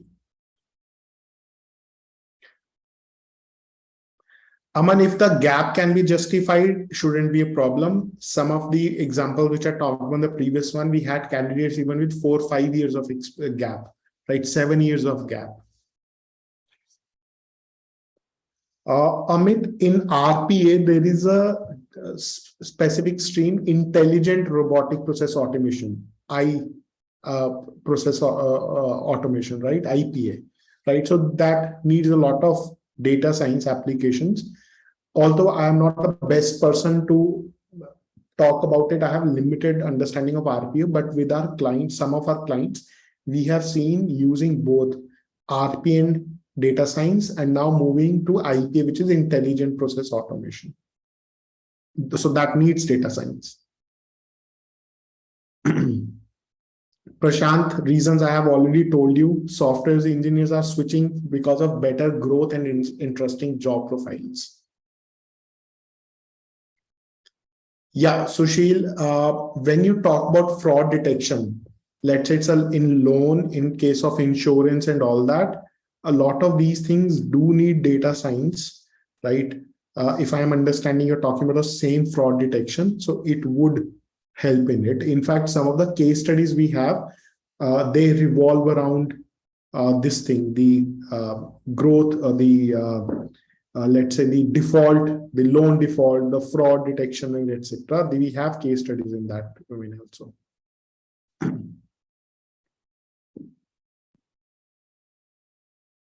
Naveen, that is important part of our interview preparation or the mentorship thing, right? Based on your profile, what techniques and tools you focus on, what kind of jobs you should apply, that is all going to be important. So what we do is, once you, so this is also a question which we had earlier about the placement process. So once you are done with your certification, or let's say closer to completing it, your placement process will start, which will include help with the profile preparation, your CV, because CV writing, that itself can be a important skill or important factor in whether you're successful or not. Because whether you are a fresher or an experienced candidate, how do you connect these new skills based with your profile? How you project what you know and how much you know on your profile is going to be important. Then interview preparation. We have seen some candidates in past, thankfully it is not happening now. They used to pay 5,000, 10,000 to some companies who will help them to make CV. After making that CV, they will get interview calls, but they will not be able to answer even a single question in that interview call. So the next stage is interview preparation, where in some cases we also do mock interviews for the candidates. We tell them some best practices, what you should do, how you should prepare for them, what are the things you should take care of them. You do some practice sessions, right, in terms of mock interviews. And also we have started conducting interview days. So for let's say a batch of eligible students every given month, there will be a day you will go through the same rigorous exercise over next 2 days. Let's say you will be given a case study to solve. You will be asked to present that case study. There will be counter questions, right? You will also go through a written test again. You will then go through a mock interview, right? So after CV preparation, what is the best way to write your CV or present your CV and putting the same thing on LinkedIn and social media? The whole rigorous process of interview cycle will also start. Now, there is a situation after 2-3 interviews, you are facing similar type of challenge. You are, or let's say you are not able to crack interviews and you don't even know why you are not able to crack interviews. From our side, whatever companies we refer to students who visit those companies using our reference and sell, we also specifically ask these companies for the feedback. We are very clear, we are very upfront to these companies, please give us the feedback when you're also we are referring the students. Most of the times now we start getting the feedback. Sometimes, unfortunately, we do not. But the idea is, if you're facing this kind of challenge, that you are going for the interviews but not able to clear it, you have an idea, you do not understand why it is happening, so you will work with your mentor extensively to identify and work on those issues. Okay. So that is all part of your process. So sometimes students will get job in just 15 days. Sometimes it may even take 6 months. But the idea is throughout the 6 months, we will be continuously helping you, staying in touch, tracking the progress. But the same effort or proactiveness also has to come from you. So in short, interview profile preparation, same thing, things should be correctly updated on online portals. This project portfolio, what projects you have worked on, what kind of projects you need to work on more. Interview preparation through mock interviews or through the full placement day process, where you go through a chain of events for next 2 days, right? All that is done. Referring to different companies, guiding you to apply at your end from different companies, because there are students who get selected based on our reference. There are students who get directly through LinkedIn. There are students who got interviews or the job based on their own application. So all 3 channels are important, right? And whether you are successful or not successful, understanding that for us is also very important. When you are successful, that gives us some better understanding to help future students. If you are not succeeding, why you are not succeeding, what areas you need help, guiding you and helping you, that is also very important for you. So all that is going to be a step. So we have a team who only works on the placement side. And we are in fact in process of expanding that team as the organization, job requirement, student base is growing. So we are also in process of expanding that team right now. Okay.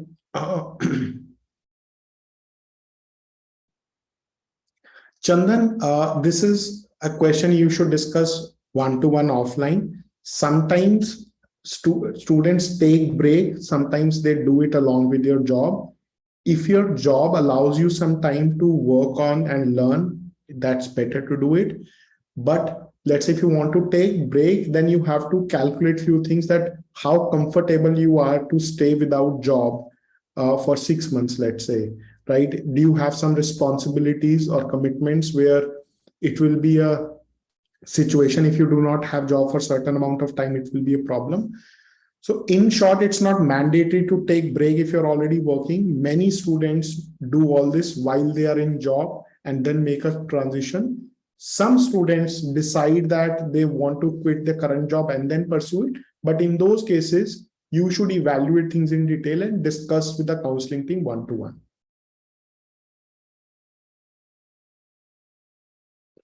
Sushil, with 10 years of experience, your last salary will come into picture, right? And it's unlikely you will get a role like a fresher. It rarely happens.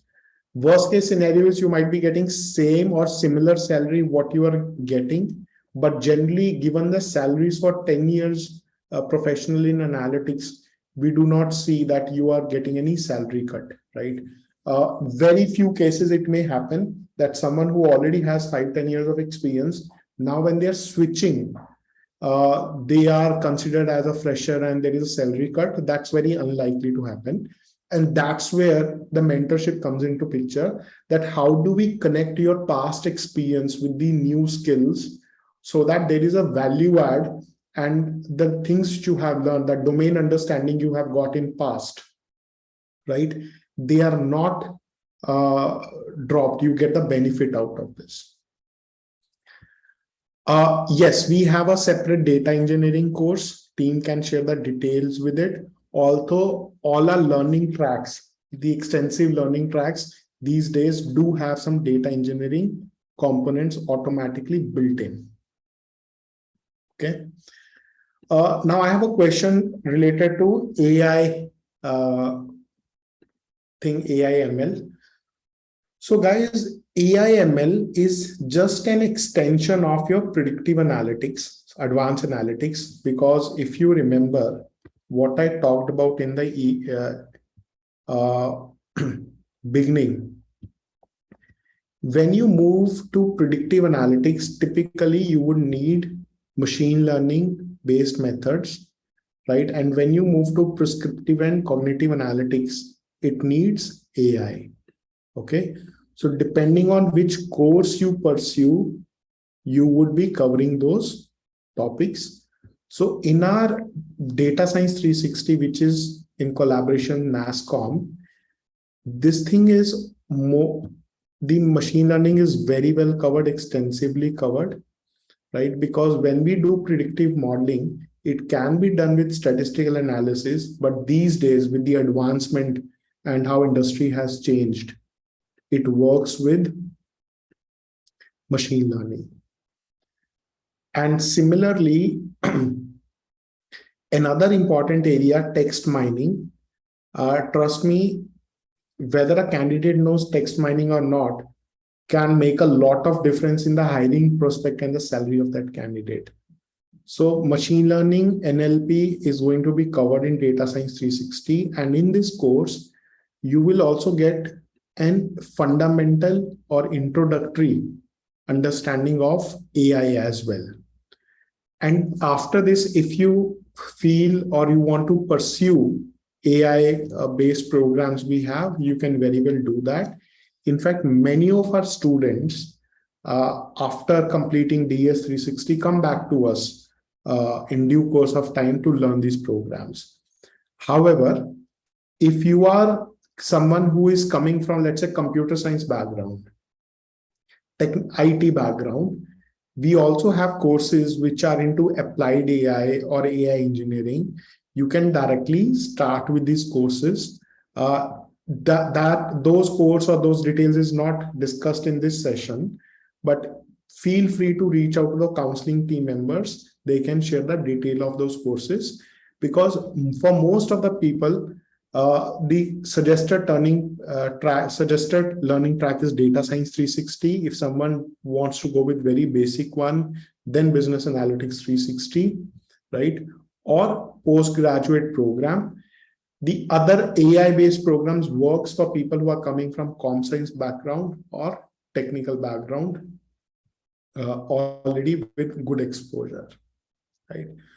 One last thing I would want to suggest, if you are considering Business Analytics 360, you see one major difference between Business Analytics 360 and Data Science 360 are these three skills. My suggestion would be, of course, you might have some reasons where be it Business Analytics 360 makes more sense, but given the cost difference and almost same amount of Government of India incentive plus NASCOM certification, Data Science 360 makes much more uh, sense for almost everyone, because one, you get an industry accredited certification with this course. There is some cost difference about 10,000 rupees or so, but you also get 8,000 rupees scholarship. So even the cost difference does not matter, right? Worst case scenario, you will be definitely, if you are, let's say, taking time to complete this, you will at least be able to complete this much part. But overall, the benefits in terms of employability prospects, the value of the certification, and even the monetary incentive makes it very compelling that everyone should consider Data Science 360. We have designed this course in such a manner that it goes from basic to intermediate and then some advanced concepts which you need for the job these days, right? So starting from your building blocks, which covers fundamental concepts, then data analytics and visualization, which is focusing on the descriptive analytics side, then learning Python for data science, right, where you learn descriptive, diagnostic, and some predictive, and then moving to predictive prescriptive using machine learning, NLP, introduction to cloud computing, and MLOps. So in our course, there is one big difference. A lot of companies for data science course do not focus on MLOps. We are spending some essential time on this, right? And the objective is, when it comes to jobs, in last about 1 year or so, what we have seen is companies do expect you to have an idea about MLOps. So MLOps is nothing much, but if you have a machine learning model, how do you put that model on cloud and for practical applications? That's it. So some of these things could be additional 2-3 sessions of training, right? But if thoughtfully done, can make a lot of difference in your employability prospects, that which is very important to you also and to us also, right? So I think we are already past the time. Sorry for going over the scheduled time. But I hope all questions are answered. If there is something which is not answered, please let me know. If there is a question where we suggested that we should discuss it one-to-one, please reach out to the counseling team, to your respective counselor. They will help you to schedule a call with me or other senior team members to ensure that you have full clarity of what you are trying to achieve from this webinar.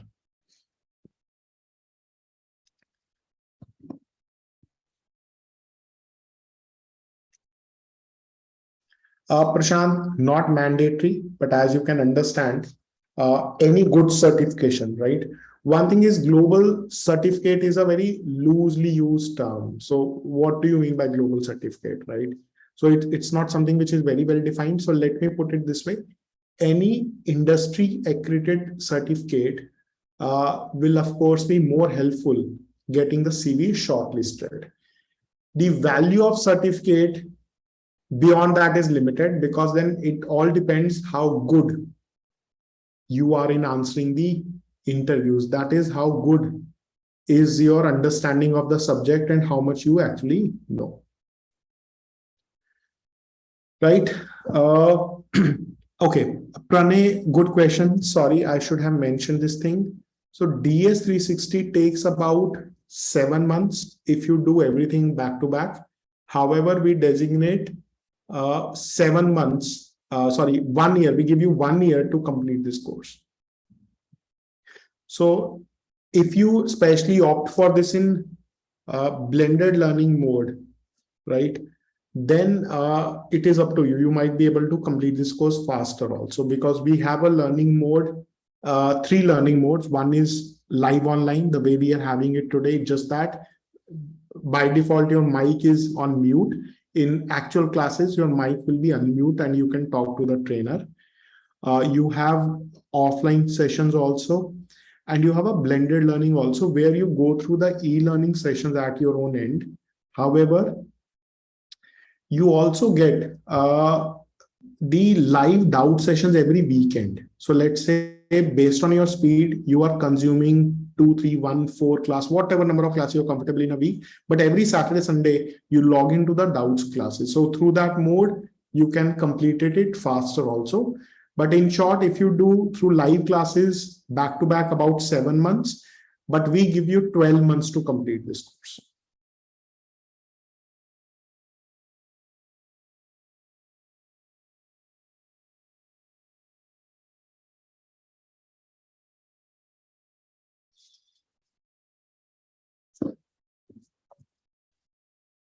Right. Okay. Thank you, guys. I hope the session was helpful.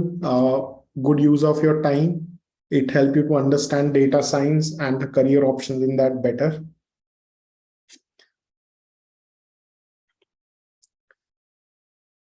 Ravi, for that, it's about 4.5 months, 4.5 to 5 months for Business Analytics 360.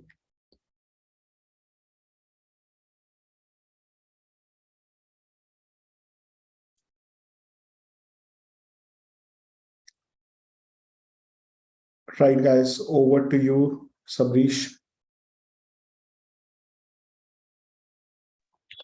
Thanks, Sumit. Thanks, guys. It was very informative session as usual. So I think most of these questions are being answered, and I can see that few questions you had also shared in the link that we have shared. And as promised, we will get back to you within 24 hours from now.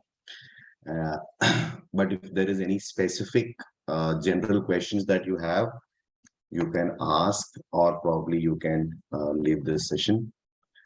So, Sunil Kumar, there is a question, Power BI or Tableau. Sunil, both are data visualization tools, one of popular tools, softwares. So right now we are focusing on Tableau, but we also do have Power BI. Maybe my team can explain you. But what we say is, if you can learn or probably understand Tableau, it will be easy for you to work on Power BI as well. And what is the price of the course? So since we have discussed about the Data Science 360 program, and that is one of our flagship programs today.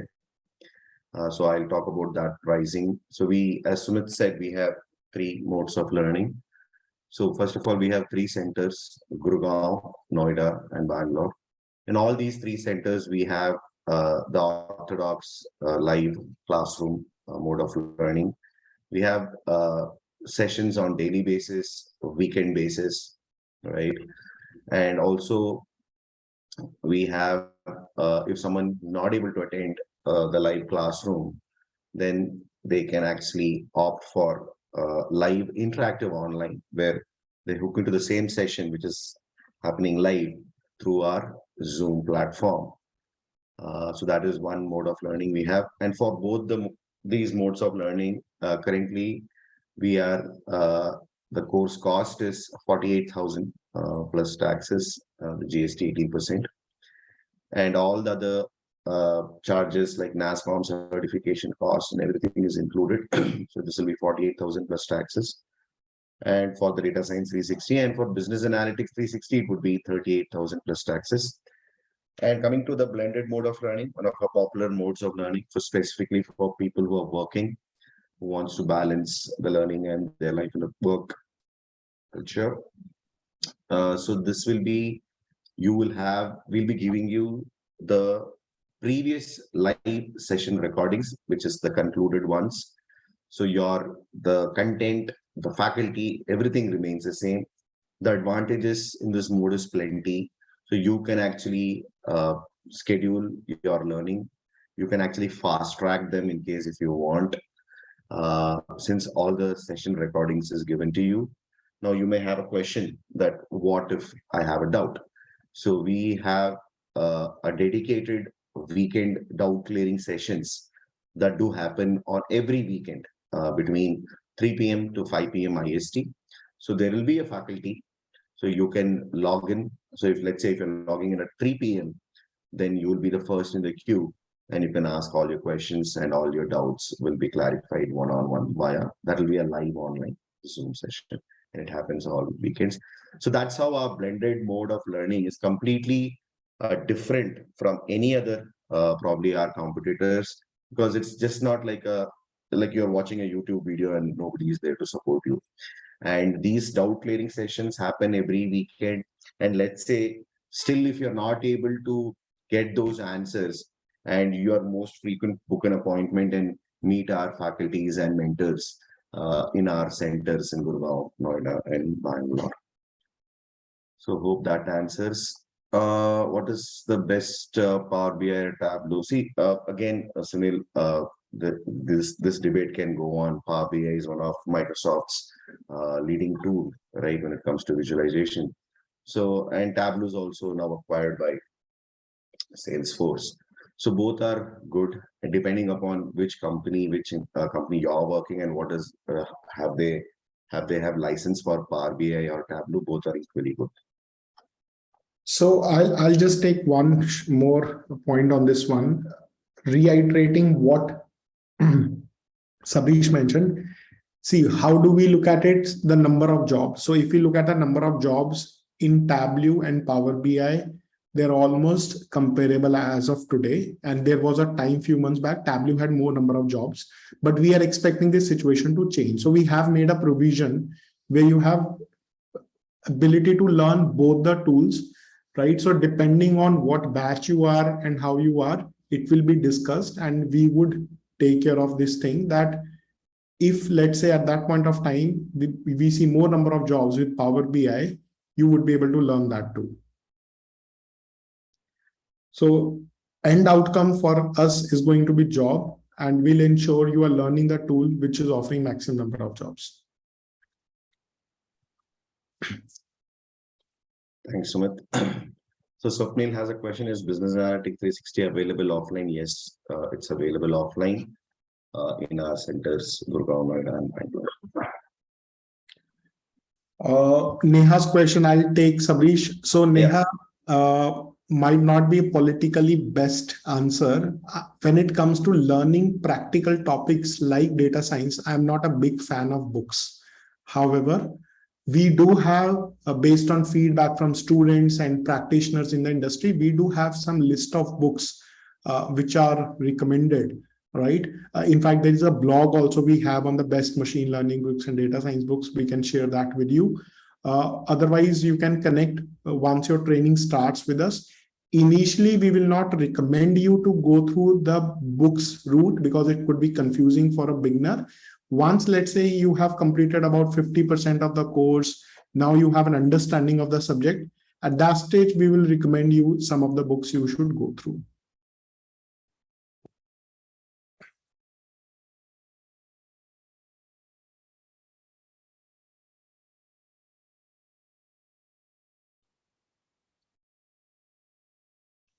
So we can, Sabrish, as part of this material, we already have some blogs which are shared.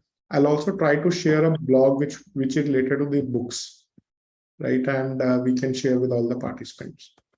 Sure, Sumit, are you sharing it now or? I'll share it now. Give me 1 minute. Sure.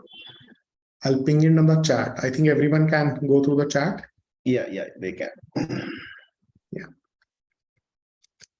So guys, just piece of advice which I have mentioned. Initially, it might be confusing to go through the this thing, the books, right? Because it's a very vast field and a lot of different perspectives.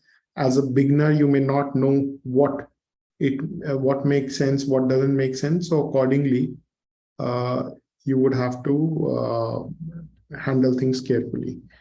So I think, Sabrish, I can only ping it to you guys. I can't Sure, ping it sure. So to yeah, you can ping it to me. I'll share it. Yeah, let's share it to the participants. I've pinged it to everyone. Yeah, thank you. Yeah. So Pranay has a question. When is the upcoming weekday batch for Bangalore? So Pranay, we have a batch starting in Bangalore. Uh, I'm assuming you're asking offline. So it's on November 7th. And there is a tentative, we're planning to start another batch in Bangalore weekdays, December 1st or 2nd week. So Sunil, I'm assuming your question is based on the Data Science 360. So in Data Science 360 course, if you see, we have tools like Excel, SQL, Tableau, Python, right? So Excel, we don't support because it's a paid tool, so it requires license. So you should have Excel. When it comes to SQL, we help you in installation. And Tableau, there is a version available for training, which is legal from Tableau itself. So we help you install that. And Python anyhow is an open source, so it's freely available to download all the libraries, etc. Thank you.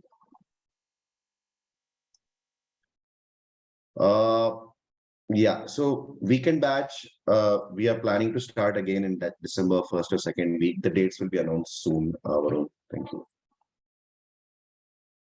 But in case if you're planning to start immediately, so we have a provision as well. So we have batch starting this weekend in Bangalore. You can take it live online.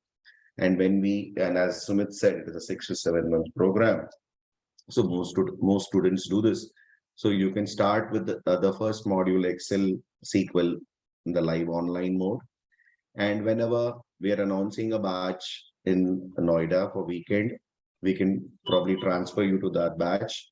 And let's say if you're not able to cope up all the sessions in online, you're free to start from the beginning itself from the Noida Center.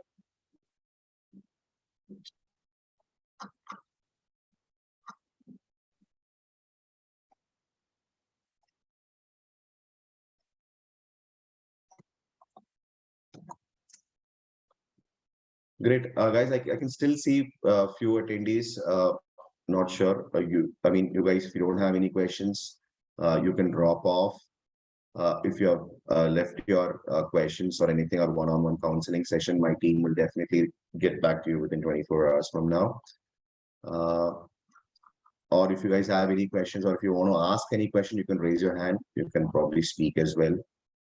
Or you can put your questions in the Q&A. I still see few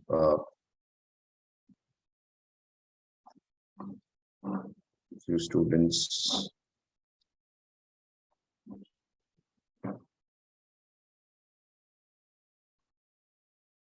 Okay.